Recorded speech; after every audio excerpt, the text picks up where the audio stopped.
यह वीडियो केवल सामान्य जानकारी के लिए है। कोई भी दवा लेने से पहले डॉक्टर से सलाह अवश्य लें। अगर कोई वीडियो देखकर दवा लेता है तो वह खुद जिम्मेदार होगा।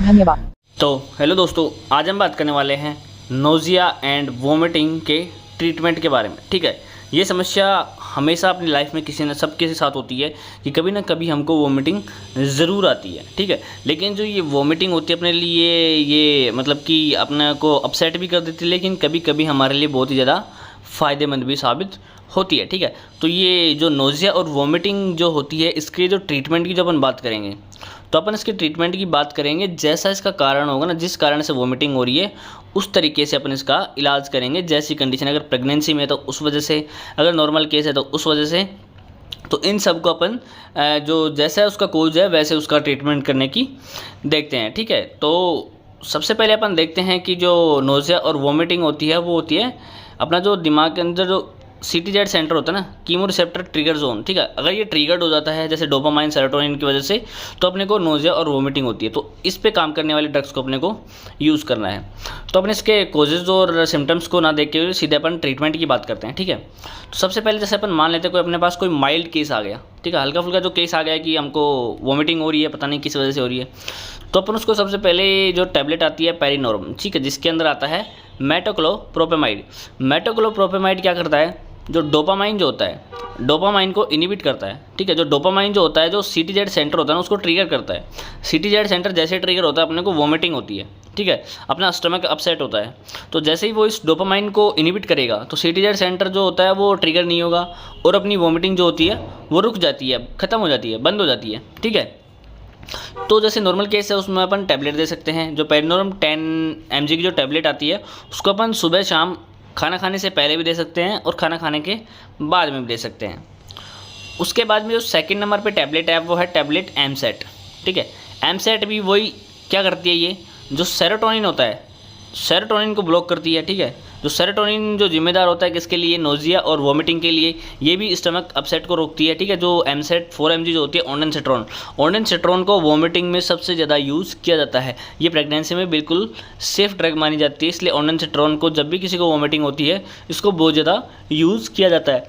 तो एमसेट की जो टैबलेट होती है उसको सुबह और शाम को एक एक टैबलेट पेशेंट को खाना खाने के बाद में ये खाना खाने से पहले भी दी जा सकती है। इवन ये जो स्टमक अपसेट होता है ना, जो जैसे अपन क्या करते हैं, जैसे अपन तो अभी अपने खाना खाया ना तो अपना पेट जैसे अपने को भरा भरा लगता है ना, तो कई बार अपने को वोमिटिंग के चांसेस बन जाते हैं।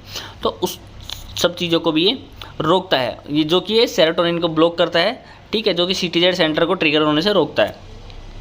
उसके बाद में जो थर्ड नंबर पे जो है वो है सिरप गैलुसिल MPS। ठीक है, ये जो एक एंटासिड सिरप, जैसे अभी मैंने बताया, जैसे अपन ने आप कभी खाना खा लेते हैं ना कभी कभी, तो अपने को जैसे भरा भरा पेट लगता है और अपना पेट जो अपसेट हो जाता है उस वजह से अपने को वोमिटिंग आने लगती है। ठीक है, तो उसके अंदर जैसे कई बार अपने को एसिडिटी वगैरह हो गई, ज़्यादा गैस की ज़्यादा प्रॉब्लम हो गई ना, तो उस वजह से अपने को वोमिटिंग होने लगती है।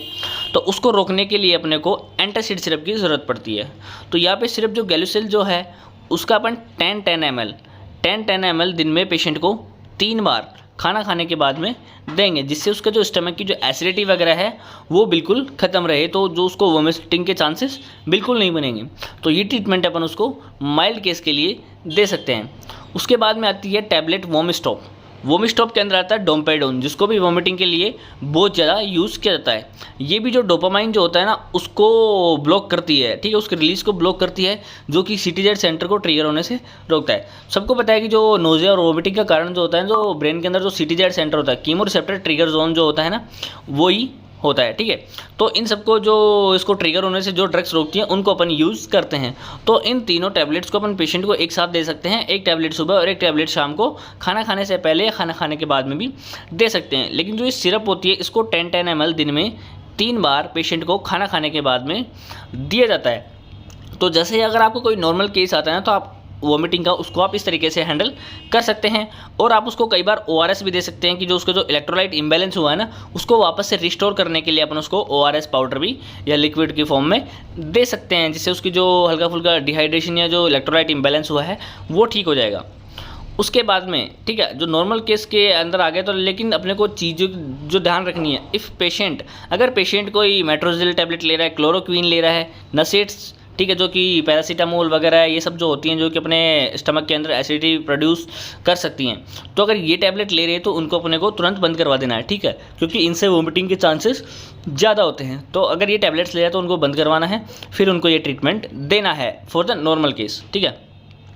अगर वो इससे ठीक नहीं हो रहा है, कंट्रोल नहीं हो रहा है, तो अपने को इंजेक्टेबल फॉर्म में इन चीज़ों को देने की ज़रूरत पड़ती है, जिसमें अपन इंजेक्शन पेरिनोम को IM रूट के थ्रू लगा सकते हैं, ठीक है, जो 2 ml जो इंजेक्शन होता है। उसके बाद में जो एमसेट जो ऑन्डेंसेट्रोन का इंजेक्शन होता है, ठीक है, 2 ml का, उसको अपन IV दे सकते हैं, जो कि फास्ट एक्शन करता है, ठीक है। कोई भी अगर इंजेक्शन को अपन IV लगाएंगे तुरंत ब्लड स्ट्रीम में जाएगा, 100% जिसकी अवेलेबिलिटी रहेगी, तो सीधी सी बात है वो कि तुरंत काम करेगा। तो एमसेट को IV रूट के थ्रू लगाया जाता है वोमिटिंग के अंदर सबसे ज़्यादा, चाहे प्रेगनेंसी हो चाहे नॉर्मल हो, ठीक है। तो इससे क्या होता है, वोमिटिंग तुरंत पेशेंट की बंद हो जाती है। तो एमसेट को भी डायरेक्ट IV 2 ml अपन उसको दे सकते हैं। उसके बाद में कैप्सूल ओमेज वही मैंने बताया, जो पेट की जो एसिडिटी वगैरह होती है, ठीक है, जो खाना खा लेते हैं अपन उसकी वजह से गैस प्रोड्यूस ना हो, तो उसको रोकने के लिए ओमेज 20 mg की जो कैप्सूल होती है वो भी पेशेंट को सुबह सुबह खाली पेट दी जा सकती है। अगर उसकी वोमिटिंग ज़्यादा हुई है तो ऑब्वियसली उसके अंदर क्या होगा, डिहाइड्रेशन हुआ होगा। उस डिहाइड्रेशन को रोकने के लिए RL और DNS का यूज़ किया जाता है। तो उसको RL या फिर DNS लगाई जाती है, ताकि उसकी जो डिहाइड्रेशन हुआ है, ज़्यादा वोमिटिंग से बॉडी का पानी जो निकल चुका है उसको रिस्टोर करने के लिए RL DNS पेशेंट को लगाई जाती है, ठीक है। तो अगर नॉर्मल केस की जो अपन ने टैबलेट्स दी है उनसे अगर कंट्रोल नहीं हो रहा हो तो अपन इन इंजेक्शन का यूज़ कर सकते हैं। तो अपन इंजेक्शन पेरिनोर और एमसेट को एक साथ यूज़ कर सकते हैं, ठीक है। उसके बाद में अपन बात करते हैं इन प्रेगनेंसी केस। अगर प्रेगनेंसी केस में किसी को वोमिटिंग हो रही है तो उसको कैसे ट्रीट करना है अपने को, ठीक है। तो अपने को सबसे पहले ध्यान रखना है frequent and small dry feeds, ठीक है। तो जो प्रेगनेंसी केस में क्या होता है, स्टमक के अंदर जैसे अपना आपको पता है प्रेग्नेंट लेडी है तो उसको क्या करना है, फ्रिक्वेंट बार बार थोड़ा थोड़ा खाना उसको देना है। और अगर जिसको वोमिटिंग की ज़्यादा प्रॉब्लम हो रही है तो कोशिश करें उसको ड्राई फीड्स खिलाएं, क्योंकि जैसे अगर आप ज़्यादा लिक्विड पिलाओगे तो उसको वोमिटिंग होने के चांसेस ज़्यादा हो जाते हैं। तो आपको और ज़्यादा खाना भी नहीं खिलाना है, क्योंकि अगर थोड़ा बहुत खाना भी खिलाते हो ना आप उसको, तो उसको पेट भरा भरा लगता है, उसको एसिडिटी जैसे ज़्यादा प्रॉब्लम्स होने के चांसेस रहते हैं। इसलिए उसको ड्राई फीड्स थोड़ा थोड़ा करके आप दिन में कई बार खिला सकते हैं। तो फ्रिक्वेंट स्मॉल उसको फीड्स देने हैं, ठीक है, इन चीज़ का ध्यान रखना अपने को।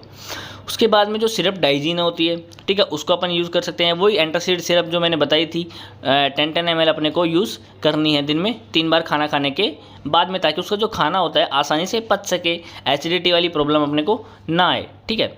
उसके बाद में जो पेजिनेट जो टैबलेट आती है, ठीक है, जो मैंने यहाँ पे टैबलेट लिखना भूल गया, इसके आगे टैब पेजिनेट, जिसके अंदर आता है डोक्सिलामाइन सक्सिनेट और पायरिडोक्सिन हाइड्रोक्लोराइड। इस कॉम्बिनेशन की टैबलेट को प्रेगनेंसी में सबसे ज़्यादा यूज़ किया जाता है।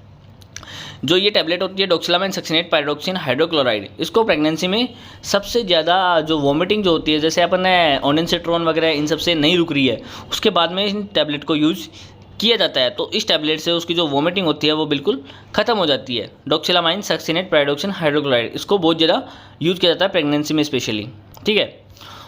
उसके बाद में है टैबलेट एवोमाइन, ठीक है। अगर ये जो पेजिनेट जो टैबलेट अपन दे रहे हैं, ये टैबलेट अपने को एक टैबलेट सुबह और एक टैबलेट शाम को खाना खाने के बाद में दे सकते हैं। उसके बाद में टैबलेट एवोमाइन, जिसके अंदर प्रोमेथाजिन आता है, ये प्रेगनेंसी में बिल्कुल सेफ ड्रग मानी जाती है। एवोमाइन जो कि काफ़ी फेमस ड्रग है वोमिटिंग के लिए। जो ऑन्डेंसेट्रोन, पेरिनोरम और जो वोमिस्टॉप टैबलेट्स अगर काम नहीं करती हैं उनके बाद में इन टैबलेट्स को यूज़ किया जाता है। इंजेक्शन वगैरह काम नहीं कर रहे हैं तब भी इनको उन टैबलेट्स को रिप्लेस किया जाता है। एवोमाइन और पेजिनेट, इन टैबलेट्स का जो प्रेगनेंसी के अंदर जो क्या होता है बहुत ही अच्छा इफेक्ट देखने को मिलता है। तो एवोमाइन की टैबलेट को भी एक टैबलेट सुबह और एक टैबलेट शाम को यूज़ किया जाता है, जिसके अंदर आता है प्रोमेथाजिन, ठीक है। तो प्रेगनेंसी के अपन ये ट्रीटमेंट देते हैं, क्योंकि ऑब्वियसली बात है कि जैसे प्रेगनेंसी के अंदर क्या होता है कि बार बार वोमिटिंग के चांसेस रहते हैं, ये सभी के साथ रहता है और उनको यही ट्रीटमेंट दिया जाता है, ये टैबलेट्स दी जाती हैं, ठीक है। उसके बाद में अगर दिक्कत ज़्यादा हो रही है तो अपन उसको पेरिनोर में इंजेक्शन लगा सकते हैं IM रूट के थ्रू, ठीक है। उसके बाद में उसकी एसिडिटी को रोकने के लिए इंजेक्शन रेंटेक उसको दिया जा सकता है, ठीक है। तो ये टैबलेट तो अपन उनको देंगे ही, सिरप भी देंगे, ये टैबलेट भी देंगे, ये टैबलेट भी देंगे। लेकिन अगर ज़्यादा प्रॉब्लम आ रही है, उसको वोमिटिंग ज़्यादा आ रही है, तो उसके लिए अपने को हैंड टू हैंड उसको ट्रीट करने के लिए इंजेक्शन पेरिनोरम और इंजेक्शन रेंटेक उसको लगा सकते हैं, ठीक है। उसके बाद में जो मोशन सिकनेस, ठीक है। मोशन सिकनेस मतलब कभी अपन जैसे कुछ लोग होते हैं जिनको जो गाड़ी में जाते हैं घूमते हैं तो बोलते हैं कि हमें तेल चढ़ता है, मतलब कि उनको वोमिटिंग होती है। वोमिटिंग जो मोशन सिकनेस मतलब कि जो गाड़ी में बैठे जो बाहर जो पेड़ पौधे होते हैं उनको ऐसा लगता है जैसे चल रहे हैं, तो उनको जो ब्रेन जो होता है उसको CTZ सेंटर वो ट्रिगर हो जाता है, ठीक है। उनको सर चकराने लगता है और उनको वोमिटिंग के चांसेस हो जाते हैं। तो उसके लिए सबसे ज़्यादा चीज़ ध्यान रखने वाली है, not have food for 2 hours before travel. ठीक है, अगर आप कहीं ट्रैवल करने वाले हैं तो उसके 2 घंटे के अंदर आपको, उसके पहले 2 घंटे के अंदर आपको कुछ भी नहीं खाना है। ठीक है, क्योंकि वो पचता नहीं है, फिर आप उसको तुरंत वॉमिट कर दोगे। ठीक है, तो ये प्रॉब्लम हो सकती है। तो 2 घंटे से पहले आपको कुछ नहीं खाना है। टैब्स्टूजिल, ठीक है, टैब्स्टूजिल के अंदर आता है स्नार्जिन एंड डोमपेडोन। स्नार्जिन जो कि आपका जो सर चकराता है ना, जो सर में चक्कर से आने लगते हैं, उसको रोकता है। डोमपेडोन आपकी वॉमिटिंग को रोकता है। ठीक है, जो मोशन सिकनेस होती है ना, उसके अंदर जो सिनार्जिन डी, ठीक है, जो कि सिनार्जिन और डोमपेडोन मैलेट की जो कॉम्बिनेशन की टैबलेट होती है ना, उसको सबसे ज़्यादा यूज़ किया जाता है। तो जैसे ही आप ट्रैवल करने वाले हैं उसके आधे घंटे पहले आपको ये एक टैबलेट ले लेनी है। ठीक है, उसके 6 घंटे बाद में टैबलेट को आप दोबारा से रिपीट कर सकते हैं। अगर आप किसी लॉन्ग ड्राइव पे जा रहे हैं तो 6 घंटे बाद में आप इसको दोबारा भी ले सकते हैं। और इन चीज़ों का आपको खाने का बहुत ज़्यादा ध्यान रखना है। ठीक है, ज़्यादा लिक्विड नहीं पीना है, और जो 2 घंटे से पहले आपको जो कुछ खाना है वो खा लेना है, थोड़ा बहुत, मतलब ज़्यादा नहीं कि आपने भरपेट खा लिया 2 घंटे से पहले, तो अपन कितना भी खा, हल्का खाना खाना है, बिल्कुल कम खाना है। ठीक है, अगर आपको मोशन सिकनेस की प्रॉब्लम रहती है तो।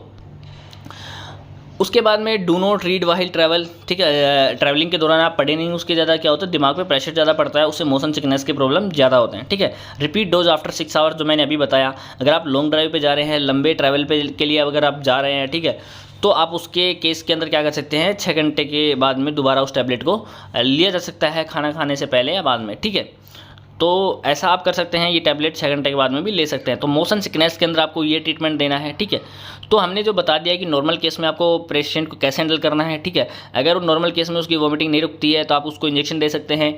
ज़्यादा अगर डिहाइड्रेशन हो गया है उसको ड्रिप लगा सकते हैं।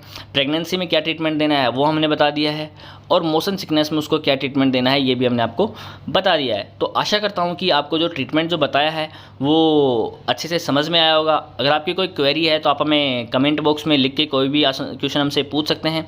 ठीक है, अदरवाइज़ हमने जो चैनल का जो डिस्क्रिप्शन होता है, वीडियो की डिस्क्रिप्शन में भी मैं लिंक डाल दूंगा अपने टेलीग्राम ग्रुप की। वहाँ पे बहुत सारे एक्सपर्ट्स अवेलेबल है, जो भी आप क्वेश्चन पूछेंगे आपको हैंड टू हैंड आंसर देखने को मिलता है, तो आप वहाँ पे भी ज्वाइन हो सकते हैं। तो बस इसी के लिए आज को इस लेक्चर को ख़त्म करते हैं। थैंक यू, धन्यवाद, जय हिंद, जय भारत।